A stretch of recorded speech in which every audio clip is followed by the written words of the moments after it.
But যদি তুমি breakup থেকে মুভ অন করতে চাও, প্রথম যে জিনিসটা দরকার সেটা হলো অ্যাকসেপ্টেন্স, যে আমি অ্যাকসেপ্ট করলাম যে সে আমার লাইফে আর নাই, বা সে আমার লাইফে কখনো থাকবে না, আগামীতেও কখনো আসবে না। কোনো একটা মানুষ মরে গেলে প্রথমত অ্যাকসেপ্ট করতে হয় যে আমি কখনো মানুষটাকে আর দেখতে পারবো না, কখনো সে মানুষটার সাথে কথা বলতে পারবো না, কখনো ওই নাম্বারটা থেকে আর কল আসবে না। That is the first part of moving on, that is the first part of finding piece, acceptance. এখন যদি আমার অ্যাকসেপ্টেন্স না আসে, আমি কখনো বুয়েটের এই কষ্ট থেকে বের হইতে পারবো না।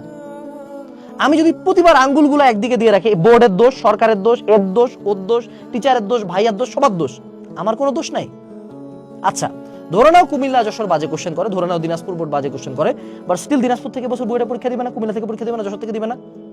ধরে নাও এবছর আইসিটির কোশ্চেন খুব বাজে হয়েছে, স্টিল কিছু মানুষজন ভালো করছে না, স্টিল 69% মানুষজন পাস করে গেছে, স্টিল 1 লাখের উপরে মানুষজন জিপিএ পেয়ে গেছে, প্রায় 1 লাখের কাছাকাছি মানুষজন জিপিএ পেয়েছে, রাইট? প্রায় 1 লাখ। তুমি কেন পাইলা না? সো যখন তুমি অন্য কাউকে দোষ দিবা, এই অন্য কেউ দোষ অ্যাকসেপ্ট করবে না। বোর্ডকে আসে বিবৃতি দিছে না, আমরা সরি, আসলে বোর্ড ওয়াইজ কোশ্চেন এক করতে হইতো, এটার জন্য অনেকে বুয়েটে পরীক্ষা দিতে পারে না, উই আর রিয়েলি সরি, এটা তুমি পাচ্ছ না। বিষয়টা কিরকম জানো? একটা খুনি যে তোমাকে খুন করছে, তাকে বারবার বলে এই তুই খুন করলি কেন, এই তুই আমাকে মারলি কেন, এই তুই ও তো কোনো খারাপ লাগে না দেখি তোমার মারি দিছে।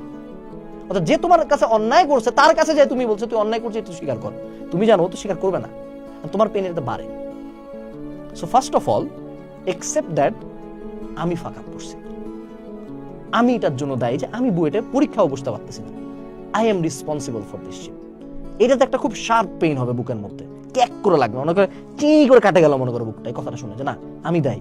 হয়তো এই ভিডিওটা যে দেখতেছো তার অলরেডি চোখ ভিজে আসছে, but after this pain you will feel হালকা, you will feel very light. দেখো কোন জায়গায় যেন একটা হালকা লাগতেছে, মাথা থেকে অনেক কিছু নামে গেল, অ্যাকসেপ্ট করছি যে I fucked up, I am the reason আমি বুয়েটে পড়তে পারতেছি না, পরীক্ষাও দিতে পারতেছি না।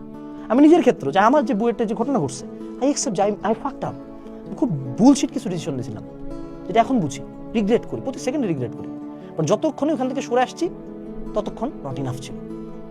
এই যে অ্যাকসেপ্টেন্সটা তোমাকে লাইফে মুভ অন করতে হেল্প করবে। অ্যাকসেপ্ট করো তুমি বুয়েটে পরীক্ষা দিতে কখনোই পারবা না, বুয়েটে কখনোই তুমি পড়তে পারবা না, এবং এটার জন্য দায়ী তুমি। বাকিদের দোষ আছে, সবার দোষ আছে, ইয়েস, এভরিওয়ান ইজ রেসপন্সিবল, সবচেয়ে বেশি রেসপন্সিবল তুমি।